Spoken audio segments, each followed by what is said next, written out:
খালীৰ দৰে কণ্ঠও এওঁ তেনে গ্ৰেট খালীৰ সদৃশ এওঁ কোন আপুনি আচৰিত নহব দেখিবলৈ প্ৰায় খালীৰ দৰেই বৃহৎ আকাৰৰ এওঁ ৰেহমতুল্লাহ খান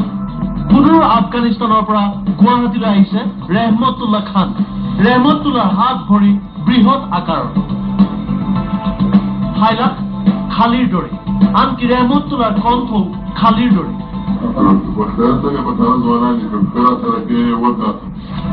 দেখাত নালাগিলেও খালীৰ বয়স 22 বছৰ উচ্চতাৰ 8 ফুট 3 ইঞ্চি ওজন প্ৰায় 120 কিলোগ্ৰাম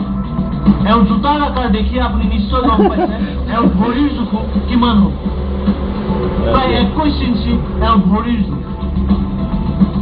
তেখেতৰ ভৰি হ'ল আপোনাৰ 21 ইঞ্চি হাইট হ'ল আপোনাৰ 8.3 প্লাছ তেখেত 100 লাগি ৱেট উঠাব পাৰে ৱেট হ'ল 125 কেজি সামথিং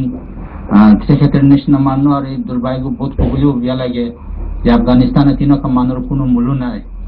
আফগানিস্তানৰ কুকুৰ মেকুৰী ছাগলীৰ মূল্য আছে মানুহৰ মূল্য নাই চিকিৎসাৰ বাবে ভাৰতলৈ আহিছে ৰেহমতুল্লাহ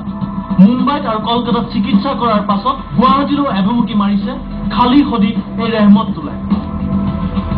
তাতে বেমাৰ হ'ল বেমাৰ হৈ কিনে ট্ৰিটমেণ্ট কৰিবলৈ ইয়াতে আহিছে আই কে বম্বে ট্ৰিটমেণ্ট কৰিলে চেকআপ কৰিলে ফাইনেন্সিয়েল প্ৰব্লেম হ'ল এতিয়া তেখেত ইয়াতে কোনো নাই আৰু নাই কিনে মানে খান মানুহ যে আছে খানৰ তাতে ঘূৰি আছে এনেকৈ ডনেশ্যন কিবা এটা বিচাৰি আছে আকৌ ট্ৰিটমেণ্ট তাতে যাব বম্বে ৰেহমতুল্লাহ খানে সাংবাদিকৰ সৈতে মত বিনিময় কৰিলে যদিও কেমেৰাৰ সন্মুখত একো নকলে